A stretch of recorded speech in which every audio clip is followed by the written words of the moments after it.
The courtroom doors swung open with a sound that didn't feel like wood and hinges. It felt like a sentence. Marble echoed under heels and polished shoes, and every head turned as Gavin Crone, millionaire, media darling, king of the city's skyline, walked in like he owned the air. But the real shock wasn't him. It was who he brought with him. A cleaner in a plain navy uniform, hair pulled back tight, hands raw from chemicals and hard work, standing in the center aisle as if she'd been dragged out of the shadows and forced into the harshest light. Mara Ellison. Gavin didn't sit. He didn't hesitate. He didn't soften. He faced the judge and spoke with the calm of a man used to buying outcomes. "Your Honor," he said, pointing at Mara like she was a stain. "This woman is the reason my marriage is ending." A ripple of gasps moved through the courtroom. Celine Crone sat at the opposite table, Gavin's wife back straight, eyes bright with tears she refused to let fall. Beside her sat their children, 9-year-old Lila Crone, clutching a stuffed rabbit so tightly it seems looked ready to split. 7-year-old Noah Crone, shoulders tense, eyes darting between his father and Mara, like he didn't know which one was safe. But what Gavin didn't know was that the children weren't deciding between their parents.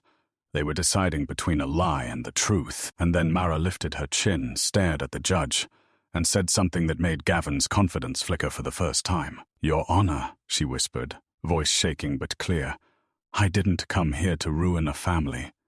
She swallowed, and her eyes shone like she was holding back a storm. "I came here because those children asked me to tell the truth."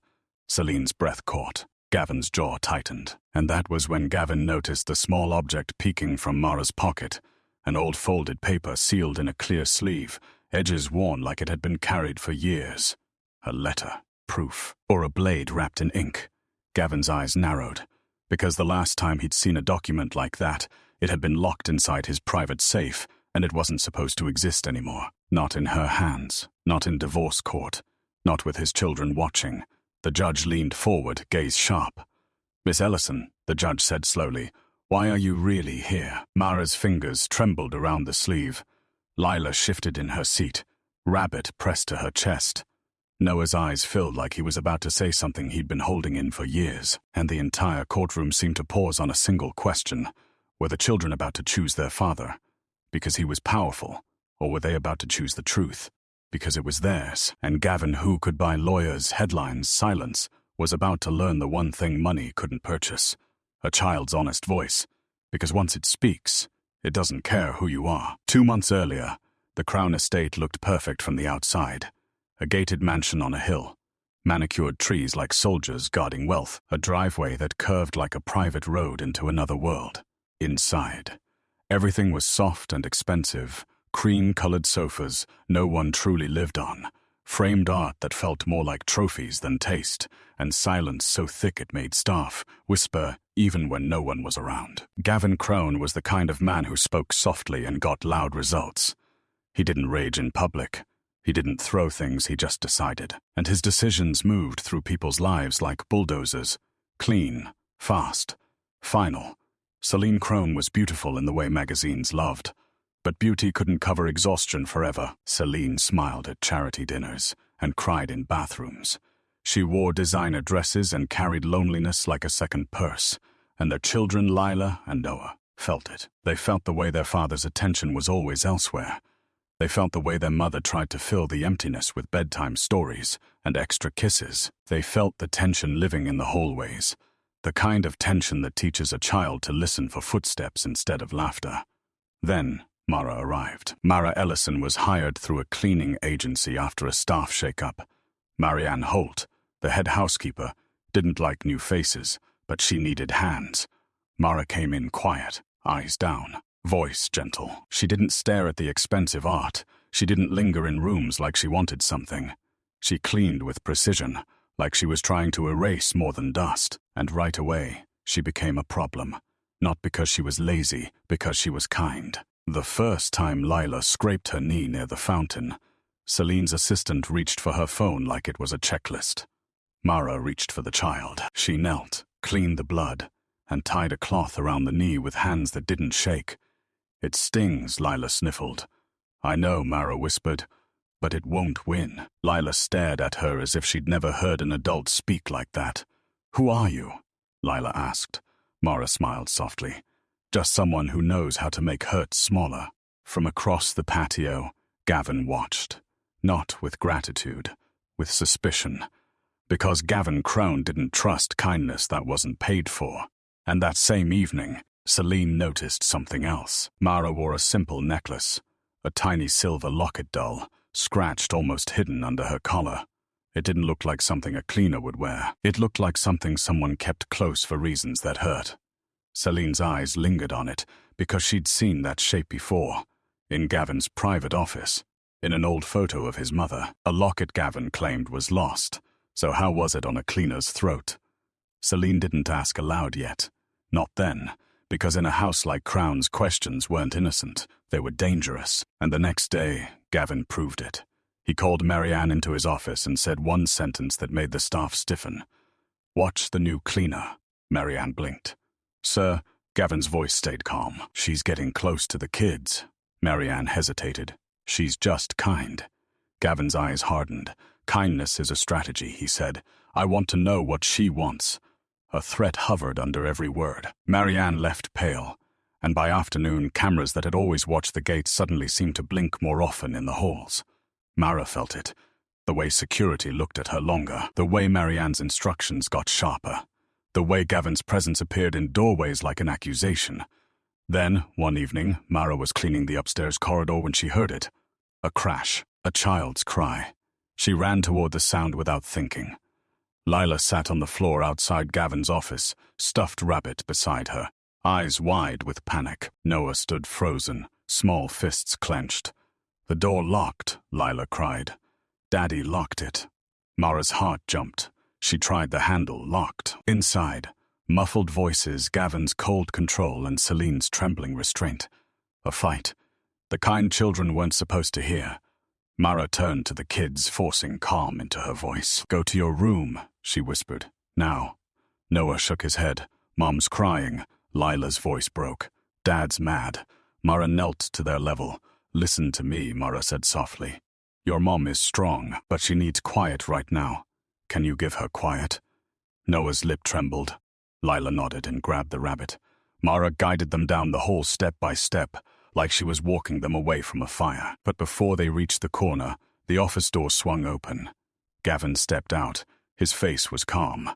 His eyes were not. He looked down the hall and saw Mara, saw his children clinging to her like she was safety. And something dark flickered in him, something that didn't like losing control of his own house. "Miss Ellison," Gavin called. Mara froze and turned. "Yes, Mr. Crone." Gavin's gaze dropped to Noah's hand holding her sleeve, then to Lila's wet eyes, then back to Mara. "How long have you been standing outside my office?" Mara swallowed. "I heard a noise, the children." "The children are not your responsibility," Gavin said, voice quiet and sharp. "They have a mother." Celine appeared behind him in the doorway, face flushed, eyes shining with tears she was trying to hide. Gavin didn't look at Celine. He looked at Mara. And then he did what powerful men do when they feel threatened by something as simple as kindness. He turned it into a rule. "From now on," Gavin said, "you will not speak to my children unless spoken to." Mara's throat tightened. Celine's voice cracked. Gavin raised a hand without looking at Celine. "Enough." The hallway went silent. Mara nodded once slowly. "Yes, sir." She turned to leave, and behind her Lila whispered, almost inaudible, "Don't go." Mara's heart twisted, but she kept walking. Because in a mansion like this, a cleaner didn't get to choose kindness, not without paying for it. That night, leaving through the staff entrance, Mara reached into her pocket and touched the proof object she carried like a secret heartbeat. A folded letter in a clear sleeve, old paper, worn edges, and the signature at the bottom sharp, undeniable. Gavin Crone. Mara's eyes stung, because that letter wasn't just paper, it was the reason she was here, and the reason Gavin was about to drag her into divorce court like a villain he could blame, and the reason the children, sweet, scared, honest children, would eventually have to choose, but not the way Gavin thought, because children don't choose power.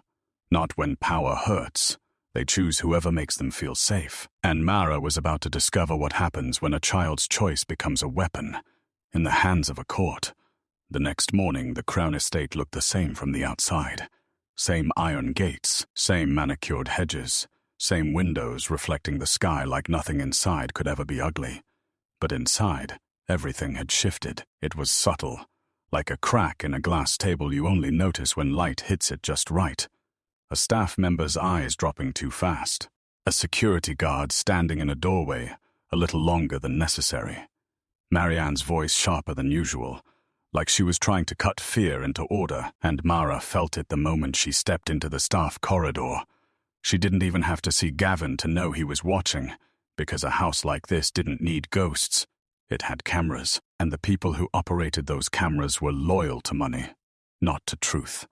Marianne handed Mara a new task list without meeting her eyes. "Lower floors only," she said. Mara glanced at the list. Kitchen, pantry, mudroom, guest washrooms, not the children's wing, not the upstairs hall, not the playroom, not the rooms where Lila and Noah existed. It wasn't a schedule. It was exile. Marianne's mouth tightened as she added quietly, "Mr. Crone's orders." Mara nodded once, swallowing the ache, because she knew what Gavin was doing.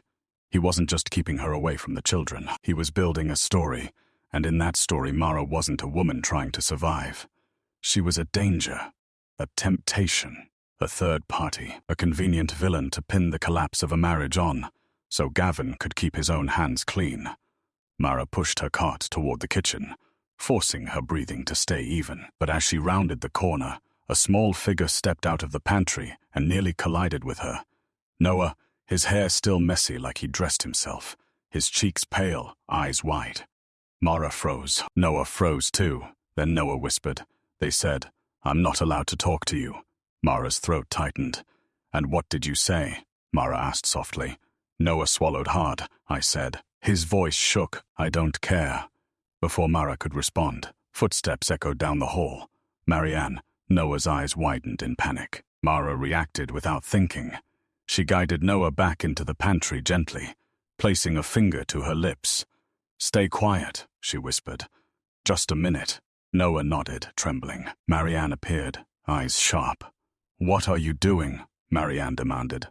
Mara forced calm, checking inventory. Marianne's gaze narrowed, then flicked past Mara's shoulder toward the pantry door, like she sensed something behind it. Mara's pulse pounded. If Marianne opened that pantry and found Noah, it would become evidence, proof that Mara was luring the children. Marianne took a step closer, then stopped, because from farther down the hall came another voice, Celine's Marianne. Marianne turned immediately, relief flashing for a second before she hid it. Celine approached, face pale but posture controlled. "Have you seen Noah?" Celine asked, trying to keep her voice casual and failing. Marianne's eyes darted. "No, ma'am." Mara didn't move. The pantry door behind her felt like a bomb. Celine's gaze slid to Mara, to Mara's hands on the cart handle, to Mara's calm that looked too practiced. Celine's eyes softened slightly. Then Celine said something that sounded like a simple request, but felt like a rescue. "Mara," Celine said, "could you bring fresh towels to the upstairs bathroom? The guest one now." Marianne stiffened. "Mrs. Crone, Mr. Crone." Celine cut her off with a look. "I asked for towels," Celine said quietly. Marianne swallowed. "Yes, ma'am." Celine turned away and walked back down the hall, as if nothing mattered. Mara stood still for one more breath. Then she cracked the pantry door open just enough to whisper, "Go to your mother." Now, Noah nodded fast and slipped out, small feet padding silently down the hall towards Celine. Mara's chest loosened a fraction, but she knew the cost. Celine had just defied Gavin's house rules in front of staff, and Gavin Crone didn't tolerate defiance. Not from a cleaner. Not even from a wife. Not when his entire identity depended on being the man in control. Mara rolled her cart toward the linen closet, heart pounding, because she could feel the next move coming, like thunder in the air before a storm. And storms in this house never came without casualties. By noon, Gavin made sure everyone understood the new rules. He did it with a family meeting. Not because he cared about family, because he cared about witnesses. The great room was bright with chandelier light, but the air felt like it had been vacuum sealed. Staff lined the wall, Marianne included, standing in a row like props. Celine sat stiffly on the couch, hands folded tightly in her lap. Leela and Noah sat beside her, small bodies tense. Mara wasn't supposed to be in the room yet. Marianne ordered her to dust the far shelves. Stay quiet, stay visible, be watched. Gavin stood near the fireplace holding a folder. He didn't sit. Kings didn't sit unless they chose to. Celine's eyes flicked to the folder. "What is that?" she asked. Gavin's voice was calm. A separation agreement. Lila's head snapped up. Noah's hands clenched. Celine's breath caught. In front of the children. Gavin didn't look at the children. He looked at Celine like she was a malfunctioning employee. "They need stability," he said. Celine's laugh broke dry, bitter. "You mean they need silence?" Gavin's eyes hardened slightly. "Celine," he warned. Celine leaned forward, voice trembling. "Are you really doing this? Turning our home into a boardroom?" Gavin opened the folder and laid papers on the table with slow precision. "This is about custody," he said. The word custody hit the room like a dropped glass. Lila whispered, "Are you taking us away?" Gavin's gaze flicked to her, brief, impatient. "No one is being taken anywhere," he said. "Unless your mother forces it." Celine's face went pale. Mara's grip tightened on her cloth. Gavin's eyes drifted, just once toward Mara at the shelves. A small, dangerous smile formed, because he was about to use her. He turned back to Celine and spoke loud enough for staff to hear. "My wife believes I'm having an affair," Gavin said calmly. Celine stiffened. "Gavin, don't," Gavin continued. Voice steady. "She's decided to blame a member of our staff for her paranoia." Mara's stomach dropped. Celine's eyes snapped toward Mara, horrified. Layla's mouth opened. "What?" Noah whispered. "Who?" Gavin turned slowly, like he was savoring the moment, and looked directly at Mara. "This one," he said softly. Silence crashed down. Mara felt her throat close. Celine stood abruptly. "Leave her out of this." Gavin's eyes narrowed. "Then stop acting like she isn't part of the problem." Mara forced her voice out, quiet and steady. "Mr. Crone, I haven't done anything." Gavin's head tilted. "Have you spoken to my children?" he asked. Mara swallowed. "Only when they were hurt or scared." Gavin's smile sharpened. "So you admit it." Celine stepped forward, furious. "You told her not to speak to them. Now you're punishing her for being human." Gavin's voice dropped. "I'm protecting them." Celine's eyes burned. From warmth, Lila stood suddenly. Rabbit clutched tight. "Stop," Lila cried. Gavin's eyes snapped to her. "Sit down." Lila shook her head, tears spilling. "Mara helped me when my knee bled." Noah's voice shook too. "She told me Mom was strong." Celine's breath hitched. For a moment, Gavin's calm wavered. Because children weren't supposed to contradict him. Not in front of staff. Not in front of his wife. Not in front of the narrative he was building. He recovered quickly. "Enough," Gavin snapped. Then he looked at Marianne. "Starting today," Gavin said, "Ellison is reassigned to the lower floors. She will not enter the children's wing. She will not speak to them." Marianne hesitated. "Sir, do it." Marianne nodded, pale. Celine's voice broke. "You're punishing her because you can't punish me." Gavin's eyes were ice. "I can punish whoever I want in my house," he said. The staff stared at the floor. Mara lowered her head, but inside, something hardened. Because she finally understood. Gavin didn't just want a divorce. He wanted to win it so thoroughly that Celine looked unstable. Mara looked predatory, and the children looked confused enough to be saved by their father. He wanted a story the judge could digest easily, and he was willing to sacrifice anyone to feed that story. As Mara rolled her cart out, she heard Noah whisper to Lila, voice shaking. "We have to ask her," he said. "We have to ask Mara what she knows." Mara's heart stumbled, because now the children were reaching for the truth, and the more they reached, the more dangerous Gavin would become. And somewhere beyond Gavin's anger, another danger waited silent, watching patient. Because the locket around Mara's neck wasn't just jewelry, it was a link. And someone in the Crown family would rather break Mara's throat than let that link lead to the past. That night, Mara didn't go straight home. She couldn't. Not with Noah's words echoing in her skull. not with Gavin's eyes tracking her like a rifle scope. She sat in her car in a grocery store parking lot, engine off, hands trembling on the steering wheel. She thought about her daughter Sophie, asleep with her neighbor. She thought about Lila and Noah, trapped in a mansion that looked like safety but felt like surveillance. And she thought about the letter, the proof object, the one thing she had that could change everything. Mara drove home finally, climbed the stairs to her small apartment, and checked Sophie's room first like a ritual. Sophie was asleep, blanket tucked under her chin, hair splayed on the pillow like a halo. Mara exhaled shackily and kissed her forehead. "I'm doing this for you," she whispered. Then she went to the kitchen, knelt, and pulled a tin box from under the sink, hidden behind detergent and scrub brushes like a cruel joke. Inside was the clear sleeve, the folded letter, Gavin's signature at the bottom. Mara stared at it as if it could speak. She didn't open it yet, because she already knew what it meant. She already knew why she'd kept it for years, and she already knew what would happen if it entered a courtroom. But she also knew this: Gavin Crone had started a war, and wars didn't end with silence. They ended with someone losing everything. Mara slid the sleeve back into the tin and stood. She tried to sleep, but around midnight, her phone buzzed. Unknown number. Mara's blood went cold. She answered in a whisper. "Hello." A woman's voice came through. Smooth, controlled, amused. "Miss Ellison," the voice said, "you're standing too close to the Crone children." Mara's throat tightened. "Who is this?" Mara asked. A soft laugh.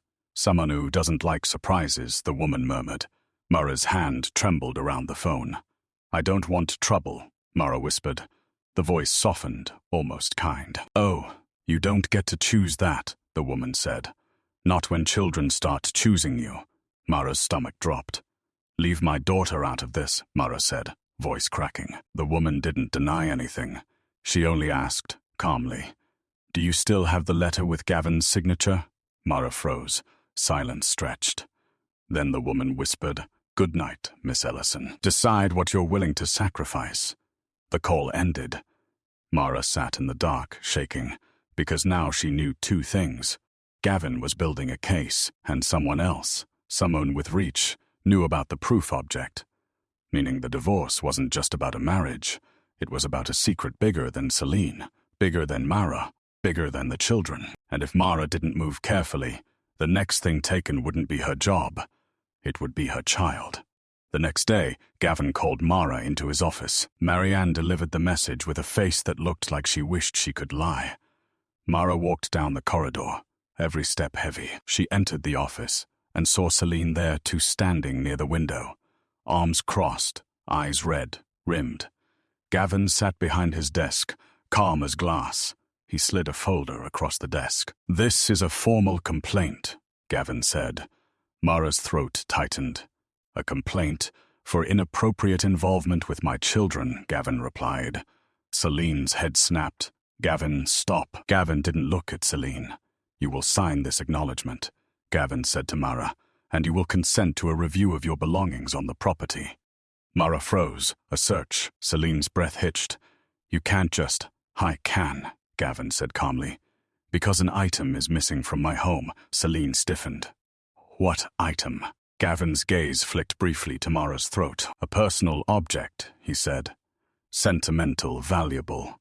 Celine's eyes widened as she recognized the target. The locket.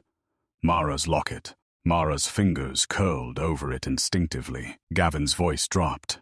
"Show me your necklace." Mara's heart slammed. Celine whispered, "Gavin, don't." Gavin didn't blink. Now, Mara's hands trembled as she lifted the locket from beneath her collar. It was old, scratched, not flashy. On the back were faint initials. Celine's breath caught. "Evelyn Crone," Celine whispered. Gavin stood so fast his chair scraped. "Where did you get that?" he demanded. Mara swallowed hard. "It was given to me." "By who?" Gavin snapped. Mara's voice shook. "I can't tell you." Gavin's eyes turned cold. "Then I'll assume you stole it," he said. Celine stepped forward, shaking with fury. "This is insane." Gavin reached for the office phone. "Security," he said. "Come to my office." Mara's blood went ice. The office door opened moments later. 2 guards stepped in. Gavin pointed at Mara's tote bag. "Search it," he ordered. Celine shouted. "No," Gavin's voice sharpened. "Do it." A guard reached for the bag. Mara's hands clenched around the strap. And then a small voice cut through the room. "Stop." Everyone froze. Lila stood in the doorway in her pajamas, rabbit in hand, eyes wide. Noah stood behind her, trembling but stubborn. Celine gasped. "Go back to bed." Lila shook her head. "She didn't steal," Lila whispered. Noah stepped forward, voice shaking. "We saw you," Noah said to Gavin. "We saw you hide papers in your safe." Gavin froze. Silence turned sharp. Celine's breath stopped. Mara's heart slammed. Gavin's voice went low, controlled. "What did you just say?" Noah swallowed. "We were playing," he whispered. "And you didn't know we were there. You said, 'No one can ever see this.'" Lila nodded, tears shining. "And you looked scared," she whispered. "Daddy, you never look scared." Gavin stared at his children like they'd become strangers. Then his gaze moved to Mara, and in his eyes Mara saw it, pure panic. Not fear of divorce, fear of exposure, because now the children had seen something they weren't supposed to. A safe, papers, a secret, and secrets didn't stay quiet once children started talking. Gavin took a breath, forcing calm. "Go to your rooms," he said. Noah shook his head. "Not until you stop hurting her." Gavin's jaw tightened. Celine stared at him, voice shaking. "Even they know what you are." Gavin's eyes snapped to Celine, and then he said it, quiet, precise, like signing a death warrant. "Tomorrow," Gavin whispered, "I file for divorce, and I file for full custody." Celine went pale. Lila gasped. Noah's face crumpled. Mara's stomach dropped, because she understood. Gavin wasn't just divorcing Celine. He was weaponizing the children, and he was about to drag Mara into court as the perfect scapegoat. The cleaner, the outsider, the easy villain. Gavin's gaze slid to Mara's locket again, and his voice lowered, lethal. "And I'll make sure the court knows exactly who poisoned my home." Mara trembled, because she finally saw the shape of the future. A courtroom, a millionaire, a mother being painted as unstable, a cleaner being painted as seduction and theft. Two children forced to choose, and somewhere behind it all, a smooth female voice on the phone that knew about the letter. Mara left the office with her legs shaking. She heard Lila whisper, "Mara," but Marianne blocked the doorway, ushering the children back like a guard returning prisoners to their cells. Mara walked down the hall alone, heart pounding, and as she reached the staff stairwell, her phone buzzed again. Unknown number, one text message, 2 words. Court day. Mara's blood turned cold, because now she knew. This wasn't just Gavin's plan. Someone else was orchestrating it, and if Mara walked into court without a strategy, she wouldn't just lose her job, she would lose her child. And she would lose the only chance to protect Lila and Noah from a truth that was already crawling toward them. Because children had seen the safe, they'd seen their father scared, and now, whether Gavin wanted it or not, the children were going to choose. The only question was, would they be allowed to choose in court? Or would someone silence them before they ever spoke?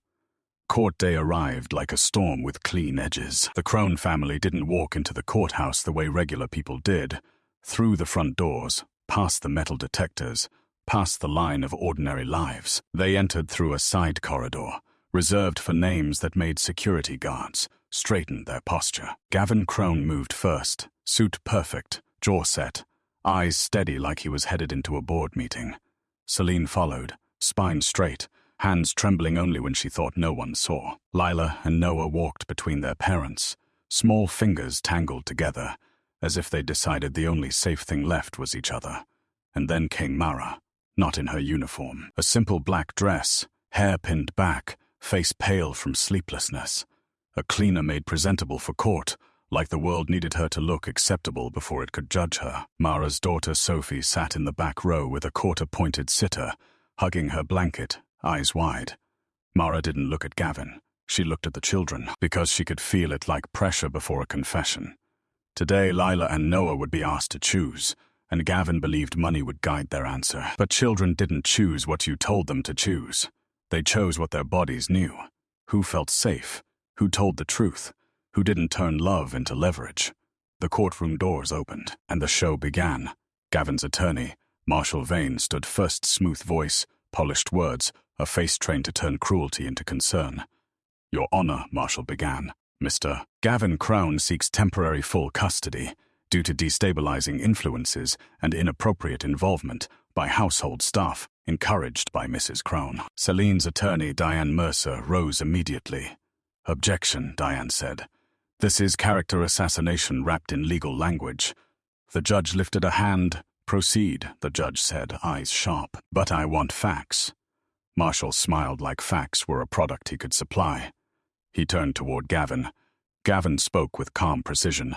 My wife has become emotionally volatile, Gavin said. She's formed an unhealthy attachment to a cleaner, Miss Mara Ellison, and allowed that woman to insert herself into my children's emotional life. It's confusing them. It's alienating them from me. Celine's breath hitched. Lila's rabbit squeezed tighter. Noah's eyes darted to Mara like he was begging her not to disappear. Marshall called Mara as a witness. Mara walked to the stand on legs that didn't feel like hers. She swore in, voice quiet. I do. Marshall approached with a folder. Ellison, he said, how long have you worked in the Crown home? 2 months, Mara answered. And in those 2 months did you develop a close relationship with the Crown children? Mara hesitated. Gavin's eyes narrowed. Mara could feel the trap opening under her feet. If she said yes, she was inappropriate. If she said no, she was lying, and the children's loyalty could be used against her. I spoke to them when they were afraid, Mara said carefully.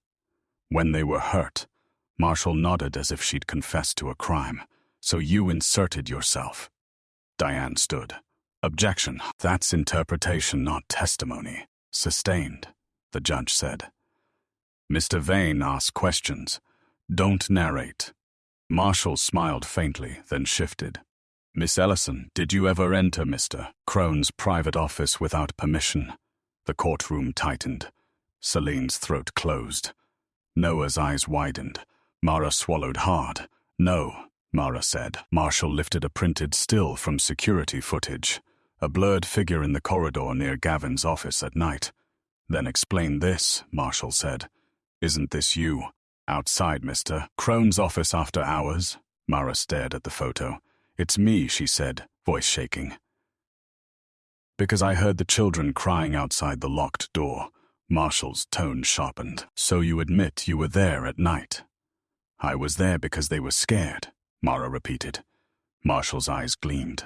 Or because you were attempting to access private documents, Diane rose. Objection, speculation. The judge leaned forward. Miss Ellison, the judge said, answer clearly. Why were you in that hallway? Mara's hands trembled. Because the children needed quiet, she said, and no one else was giving it to them.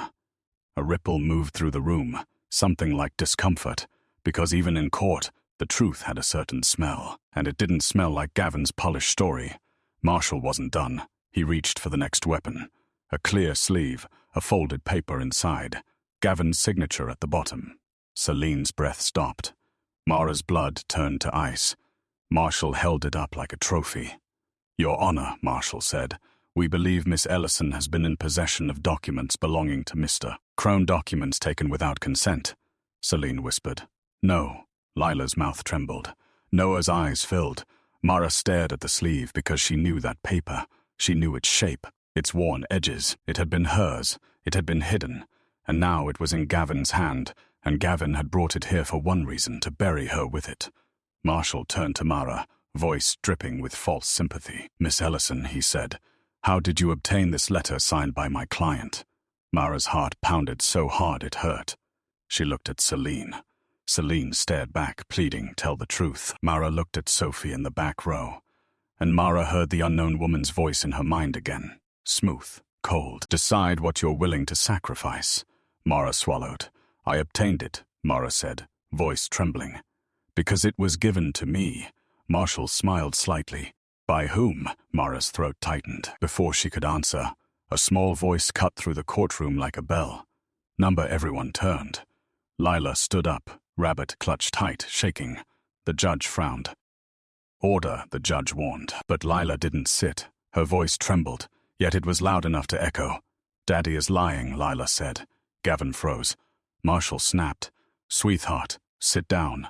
Lila shook her head fiercely. "He's lying," she cried, tears spilling. "Mara didn't steal anything. Daddy took it from her." The courtroom erupted in murmurs. Celine's breath caught. Noah stood too, shaking. "We saw it," Noah whispered. "We saw Aunt Vivian give Daddy the paper." The name hit like a slap, Vivian. Gavin's face tightened. Marshall's smile vanished. The judge slammed the gavel. Order. But the children were already choosing, and their choice was breaking the story Gavin had paid to build. The judge leaned forward slowly. "I want to hear from the children," the judge said. "In chambers now," Marshall protested. The judge's eyes turned ice. "Now?" Gavin's mouth tightened. For the first time all morning, he looked like a man who couldn't buy the next 5 minutes, because in chambers there would be no audience to impress, only truth, and children who were tired of being used. In chambers the air was smaller, no grand chandeliers, no gallery, just the judge, the court reporter, the attorneys, the parents, and Lila and Noah sitting close together like two little survivors. Celine sat across from them, tears slipping silently now. Gavin stood near the wall, arms crossed too tightly, face rigid. The judge leaned forward, voice gentler. "Lila," the judge said, "tell me why you said your father is lying." Lila swallowed, hugging the rabbit. "Because he says Mara is bad," she whispered. "But Mara is safe." The judge nodded. "What did you see?" Noah spoke, voice shaking. "We saw Dad hide papers in his safe," Noah whispered. "He looked scared." The judge's eyebrows rose. "Scared of what?" Noah swallowed hard. He said, "If this gets out, I lose everything." Noah whispered. Celine's breath caught. Gavin's jaw clenched. The judge looked at Gavin. "Mr. Crown," the judge said, "did you coerce Miss Ellison into handing over a document?" Gavin's voice was controlled. Number Lila shook her head hard. "Yes," she whispered, "and Aunt Vivian was there." The judge's gaze sharpened. "Tell me about Vivian." Noah's eyes filled with tears. "She's scary," Noah whispered. "She smiles like she's not." Silence, the kind of silence that meant everyone in the room understood what the children were saying without them needing perfect words. The judge exhaled slowly. "I am pausing custody decisions today," the judge said. "I'm also ordering that the letter be produced immediately, entered into evidence, and reviewed without delay." Marshall began to speak. The judge cut him off with a look. "And I am ordering the children be interviewed by a court-appointed child psychologist. Mr. Crown, Mrs. Crown, do you understand?" Celine nodded shakily. Gavin's face went still. The judge leaned in. "One more thing," the judge said. "Miss Ellison is not to be harassed, threatened, or coerced. If I discover intimidation, I will treat it as contempt and refer it for criminal review." Gavin's throat moved as he swallowed. Mara wasn't in chambers, but her presence was, because this wasn't really about a cleaner. It was about why a millionaire needed a cleaner as a scapegoat at all. And the judge could smell that question now, like smoke. They returned to the courtroom, and the moment they entered, Gavin's calm never fully came back. Because the children had spoken, and once children speak, adults can't unhear it. Back in open court, the judge ordered the letter produced. Marshall tried to stall with procedure and privacy. The judge wasn't patient. "Hand it over," the judge said. Marshall took the sleeve from Gavin's table and approached the clerk. The letter was entered into evidence. The judge unfolded it slowly, scanning. Celine's hand shook. Mara's mouth went dry. Lila and Noah clung to Celine like they could disappear into her if the truth got too loud. The judge's expression shifted as he read. Neutral, then sharp, then deeply troubled. He looked up. "Mr. Crone," the judge said slowly. "This document suggests you knowingly manipulated a narrative involving Miss Ellison." Gavin's jaw tightened. The judge continued. "It also references your sister, Vivian Crone." A ripple of murmurs. Celine turned toward Gavin, eyes wide. "What did you do?" she whispered. Gavin's voice came out low, raw. "I tried to protect my children," he said. Celine laughed once broken. "By destroying a woman who cleans our floors," she whispered. The judge raised a hand for quiet. Then he looked toward the children. "I will not force children to make permanent decisions today," the judge said, "but I will consider their statements in temporary orders." He glanced at Gavin. Mr. Crone, until further review, Mrs. Crone will retain primary physical custody, and you will have supervised visitation. Celine's breath hitched. Gavin went rigid. Marshall started to protest. The judge silenced him with one look. "Enough," the judge said. "This court is not blind to power." The words hit Gavin like a slap, because Gavin had lived assuming courts were blind to power. That was the whole point of having power. But the judge wasn't done. He looked at Mara. "Miss Ellison," the judge said, "you are a witness, not a party, but this proceeding has placed you in danger. If there are threats, you report them." Mara nodded, throat tight. The judge struck the gavel lightly. Court is recessed. People stood, murmuring, buzzing like a hive. Celine grabbed Lila and Noah, holding them as if the courtroom might steal them.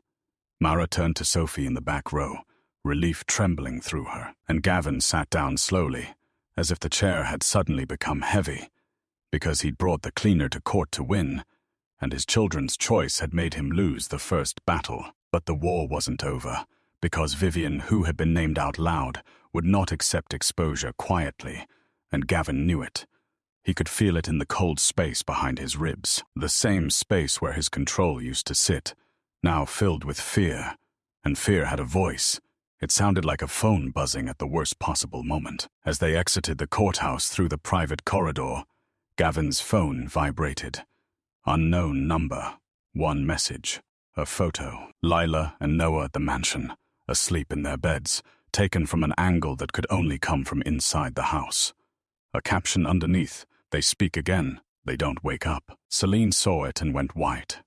Mara's blood turned to ice. Gavin stared at the screen so long it felt like time stopped. Because Vivian had cameras in his home. Vivian had access. Vivian had always been inside his life like poison in water. Celine's voice broke. "Gavin, this is your sister." Gavin didn't answer.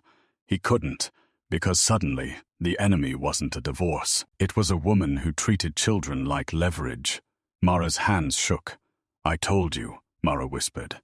"Someone is watching." Celine grabbed her children tighter. "I'm taking them somewhere safe," Celine said, voice shaking. "Now." Gavin's jaw clenched. "No," Gavin said, suddenly surprising even himself. "Not alone." Celine glared. "You think I trust you?" Gavin's voice cracked. "You don't have to trust me," he said. "But you have to believe this. Vivian will hurt them to win." Celine's breath hitched, Mara whispered. "Then we need proof." Gavin looked at Mara. For the first time, he looked at her not like a scapegoat, but like a person standing at the edge of something he couldn't control. "What proof?" Gavin asked, voice low. Mara swallowed. "The safe," she whispered. "The papers the children saw." Celine froze. Gavin's eyes narrowed. "You know about my safe," he said. Mara's voice shook. "I know you're scared," she whispered. "And men like you only get scared when the truth is real." Gavin flinched. Celine's voice went cold. "Then open it," Celine said. "If you want to prove you're not her puppet." Gavin stared at them, then at his children, then back at Mara. His throat tightened. "Come," he said. They moved fast. Security surrounded them. Cars, tires on pavement. The Crone estate gates opening like jaws. And all the while Gavin kept checking his phone, as if another message might arrive that would end everything. Because once a threat involves a child, it doesn't feel like legal drama anymore. It feels like a countdown. In the mansion, Gavin ordered a lockdown.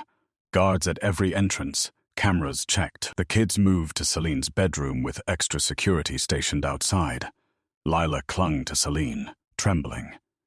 Noah stared at the door like he expected a monster to walk through it. Mara held Sophie's hand in the guest room, whispering, "Stay close, okay?" Sophie nodded, eyes wide. Gavin stood in his office staring at the wall safe. Celine stood beside him, face pale. Mara stood a few feet away, hands clenched. This wasn't a family anymore. It was a crime scene waiting to happen.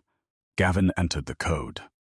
A beep, a click. The safe door opened. Inside, documents, cash, passports, things rich people keep when they think they're untouchable, and a small velvet pouch. Mara's breath hitched. She recognized the pouch like a memory. Her fingers trembled as she reached. Gavin didn't stop her. Mara opened it. Inside, a USB drive taped to an old hospital bracelet. The bracelet was faded, but the name printed on it still hit like a punch. Noah Crone. Celine's hand flew to her mouth. Mara's knees weakened, because beneath it, taped to the same bundle, was another bracelet, a different name. A name Mara hadn't spoken out loud in years because it hurt too much. Mateo Ellison. Mara made a sound like her heart cracking. "My brother," she whispered. Celine stared at Mara, shaking. You have a brother." Mara couldn't breathe. Gavin went pale. Mara plugged the USB into Gavin's laptop with shaking hands. One audio file. She clicked play. A woman's voice filled the room. Smooth, cold, controlled. "Vivian. If you speak," Vivian's voice said, "your children disappear." A nurse's voice sobbed in the recording. I can't do this." Vivian cut in. "You will do what I pay you to do," she said. "Swap the bracelets, swap the babies, and then you will forget you ever saw me." Celine collapsed into a chair, sobbing. Mara covered her mouth, shaking. Gavin stood frozen, face hollow, because now it wasn't a suspicion. It wasn't a divorce rumor. It was evidence. A recording, 2 bracelets, 2 children tied together by a crime. Celine turned toward Gavin, voice breaking. "You knew," she whispered. Gavin's voice cracked. "I knew something was wrong," he admitted. "I didn't know." "This," Celine's eyes burned. "You let her near our children," Celine whispered, rage and terror tangled. "You let her live inside our walls." Gavin's throat tightened. "I was afraid of scandal," he whispered. "I thought I could control it." Mara's eyes filled with tears. "Where is Mateo?" Mara whispered silence, because nobody knew, and that mystery made everything worse. Because even with proof, a missing child was still missing. Gavin swallowed, voice low. "Vivian knows," he whispered. Celine stood abruptly. "Then we take this to the authorities," Celine said. "Now." Gavin nodded. Mara clutched the bracelets like they were bones, but before they could move, Gavin's phone buzzed again. A new message, a photo of Lila and Noah in their bedroom, and a caption, "Too late." Celine screamed. Mara's blood turned to ice. Gavin's face went white. They ran. Upstairs, Celine burst into the children's rooms. Empty beds, warm sheets. A window cracked open. Celine stumbled back like she'd been shot. "No," she whispered. Gavin appeared behind her, eyes wild. "No," he breathed. Mara rushed into the hall, heart pounding. The house erupted into chaos, guards shouting, radios crackling. A car engine roared outside. Gavin ran to the window. A black SUV sped down the driveway. Celine's scream tore through the house. Mara grabbed her phone with shaking hands, calling the sitter in the guest room. "Sophie," she gasped. The sitter answered, crying. "She's here," the sitter sobbed. "She's safe." Relief hit Mara like a wave and almost drowned her. But Lila and Noah were gone, and Gavin Crone, who had once tried to win custody by destroying a cleaner, now looked like a man realizing he might lose his children forever. Gavin turned, eyes wild. "Get in the car," he snapped. "Now." Celine didn't argue, Mara didn't hesitate. They ran because the legal story had turned into something else. A chase, a rescue, a fight for breathing time. And somewhere ahead, Vivian had the children. And Vivian had never lost a game she designed. Until today, because today the proof was real. And today, for the first time, Gavin wasn't trying to win. He was trying to save. They reached a private airstrip outside the city. The sky was low and gray, like it didn't want to witness this either. Vivian's SUV sat near a small jet. Vivian stood on the tarmac, calm, holding Noah's hand and gripping Lila's stuffed rabbit in her other hand like it was a trophy. Lila cried silently. Noah sobbed, calling for his mother. Celine stumbled forward, voice breaking. "Vivian, please." Vivian smiled softly. "Celine," Vivian purred, "you're making this messy." Gavin stepped forward, rage shaking his voice. "This is over," he snarled. Vivian's gaze flicked to the bracelets in Mara's arms. Her smile vanished. "You found them," Vivian whispered.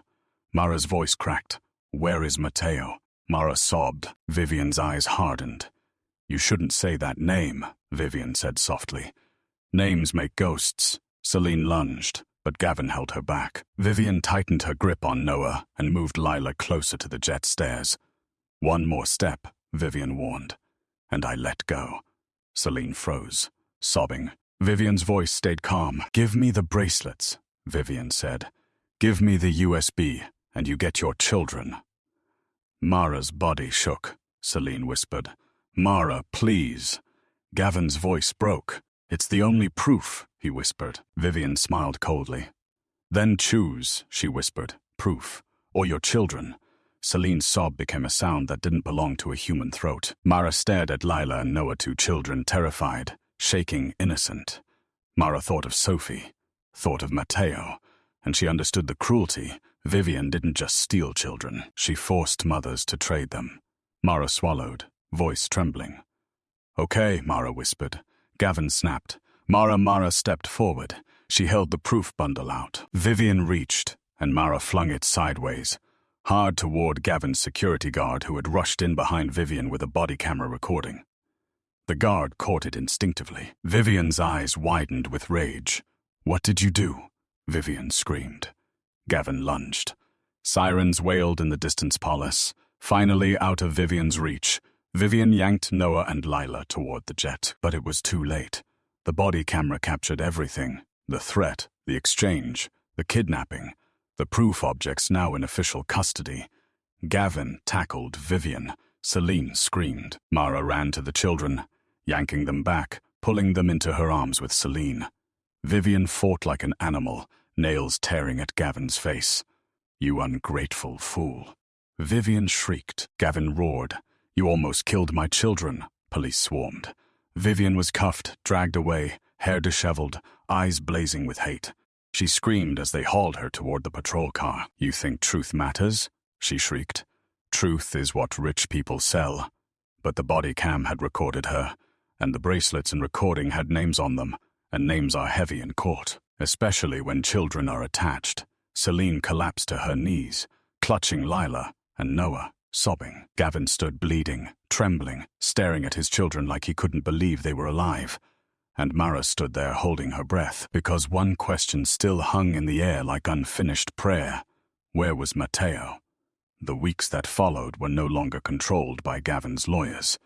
They were controlled by investigators. Hospital records seized, staff questioned. A nurse identified from the recording. The bracelets matched archived birth logs. The divorce story became a criminal case, and Vivian Crown, once untouchable, sat in handcuffs, finally forced to listen instead of command. Celine testified, voice shaking, eyes burning. Gavin testified too, voice cracked, admitting he signed what Vivian put in front of him because he feared scandal more than he feared evil. It ruined him publicly. Sponsors fled. Stock dipped. His name became a stain. But Gavin didn't fight the stain this time. He accepted it, because now he knew what real dirt was, and he knew who had been cleaning up for years without being seen. Mara received a call from a social worker. "We found a lead," the woman said. Mara's knees weakened. "A boy," the social worker continued. "A teenager now. Foster system, different name, but the dates align." Mara's breath caught. "Matteo," she whispered. "We need DNA to confirm," the woman said gently. Mara sobbed into her hands. Celine held her while she cried. Gavin stood in the doorway, eyes wet, silent. They found the boy in a group home, thin, guarded. Eyes like someone who learned not to expect rescue. He looked up when Mara entered. Mara's whole body knew. "Matteo," she whispered. The boy frowned defensive. "I'm not Matteo," he said quietly. "They call me Ty." Mara's voice broke. "They renamed you," she whispered, tears spilling. The boy looked away fast, like hope hurt. "Why didn't you come sooner?" he whispered. Mara collapsed into tears. "Because they buried you," she whispered. "Because they were powerful, and I was invisible." The DNA confirmed it days later. Matteo Ellison stolen, renamed, hidden. The truth had a body now, not just paper and sound. Vivian's trial ended the way she never believed it could. Conviction, fraud, coercion, kidnapping, child trafficking, attempted murder by endangerment. A sentence long enough to keep her far from children forever. In family court, the judge issued the final custody order. Celine received primary custody. Gavin received supervised visitation until trust could be rebuilt. Gavin didn't fight it, because parenthood wasn't a right you purchased. It was a relationship you earned, and he had spent years spending money instead of earning love. Outside the courthouse, cameras flashed. Gavin stood before them, face bruised, voice steady. "My family built power on harm," he said. "I will spend the rest of my life repairing what we broke." Celine stood beside him, not as his wife, but as a mother guarding her children. Mara stood behind them, holding Sophie's hand, Matteo at her side. A cleaner, a stolen boy, a little girl, a family built not by wealth, but by survival. Months later, in a smaller home, Lila braided Sophie's hair. Noah showed Matteo a video game. Celine watched with tears. Gavin stood in the doorway, quieter than he used to be. Mara wore the scratched locket still. Gavin approached her slowly, shame-heavy. "I dragged you into court," he whispered. "I tried to ruin you." Mara held his gaze. "Yes," she said. Gavin swallowed. "I'm sorry," he whispered. "Not because I got caught, because I finally see who I became." Mara's voice was steady. "Don't say it," she whispered. "Prove it." Gavin nodded. He reached into his pocket and pulled out the locket chain repaired, clasp fixed. He held it out. "It belonged to my mother," Gavin said softly. "She wanted someone like you to have it. Someone who didn't confuse love with ownership." Mara's fingers trembled as she took it. She didn't smile. Not yet, but she didn't turn away. Because forgiveness wasn't a switch. It was a road. And Gavin was finally walking it without demanding applause. Somewhere behind prison walls, Vivian stared at a wall that didn't care about her last name, because the millionaire brought the cleaner to divorce court to make her a villain. But his children's choice revealed the truth. They chose safety. They chose love. They chose the person who didn't use them as leverage. And once a child's honest voice is spoken, money can't buy it back. The last image isn't a mansion or a courtroom. It's a living room with children laughing again. A mother breathing without fear. A cleaner no longer invisible. And a once untouchable man finally learning the cost of the truth.